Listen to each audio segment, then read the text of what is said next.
Salam sejahtera untuk kita semua. Sebelumnya perkenalkan, nama saya Dela Silaban dengan NIM D1D021031 dari Program Studi Kehutanan Universitas Jambi. Video kali ini untuk memenuhi tugas fisiologi pohon. Baiklah, di sini saya akan membahas materi mengenai sistem transport senyawa organik pada tumbuhan dengan dosen pengampu yang terhormat Ibu Jenny Rumondang, MSI. Sebelumnya, apa itu sistem transport pada tumbuhan? Sistem transport pada tumbuhan adalah fase yang digunakan untuk mengambil dan mengedarkan sari-sari dari makanan ke semua penjuru bagian dari tumbuhan. Sebelumnya, apa sih yang tanaman butuhkan? Tanaman membutuhkan yang pertama karbon dioksida, cahaya, oksigen, dan air untuk menghasilkan gula atau karbohidrat. Sistem transportasi senyawa organik pada tumbuhan terbagi dua, yang pertama transportasi vaskular, yang kedua transportasi ekstravaskular, di mana transportasi vaskular ini pengangkutan yang terjadi melalui pembuluh pengangkut dimulai dari mengangkut air dan zat-zat hara yang masuk melalui akar, lalu meneruskan mengangkut sampai pada bagian atas tanaman. Yang kedua, transportasi ekstravaskular, yaitu mengangkut air dari zat-zat hara atau garam mineral dari dalam tanah melalui akar, dari akar menuju seluruh tubuh tanaman. Sistem transportasi vaskular terbagi dua, yaitu transportasi xilem dan transportasi phloem. Xilem dalam bahasa Yunani yaitu xylon, yang artinya wood atau kayu, terdiri atas tabung berlignin yang mentranslokasikan air dan mineral nutrisi yang terlalut dari akar melalui aliran transpirasi ke daun. Transportasi phloem adalah ekspor fotoasimilat dari daun ke bagian lain dari tanaman atau dari tempat dibentuk sel-sel mesofil daun ke empa konsumsi atau cadangan, akar, umbi, atau area pertumbuhan.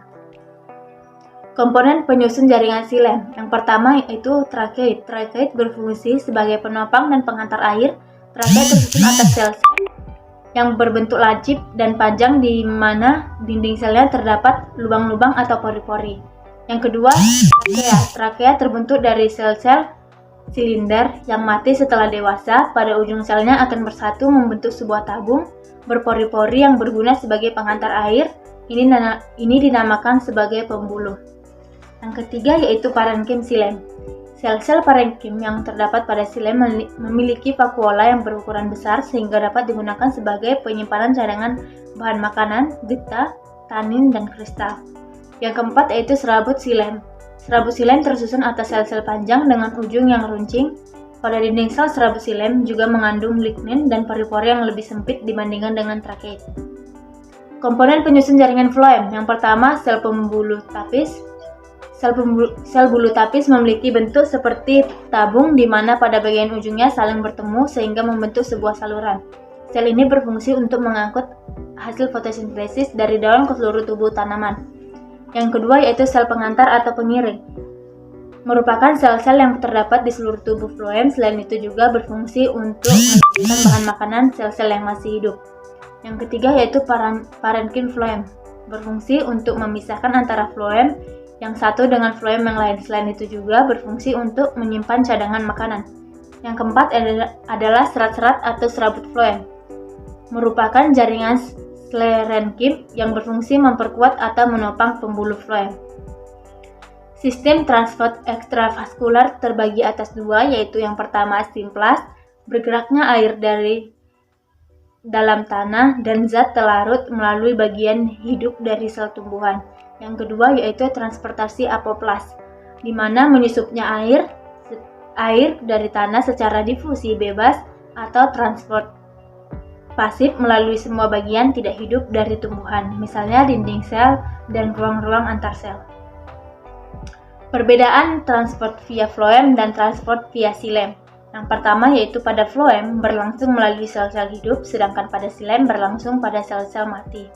Yang kedua, pada phloem untuk transport senyawa organik, sedangkan pada xilem untuk transport air dan hara atau anorganik.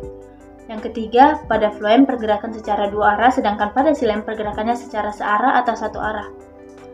Yang keempat, pada phloem lambat atau laju aliran maksimum 1 meter per jam, sedangkan pada xilem cepat atau laju aliran maksimum 15 meter per jam. Selanjutnya, yang pertama yaitu pembongkaran senyawa organik di jaringan xilem.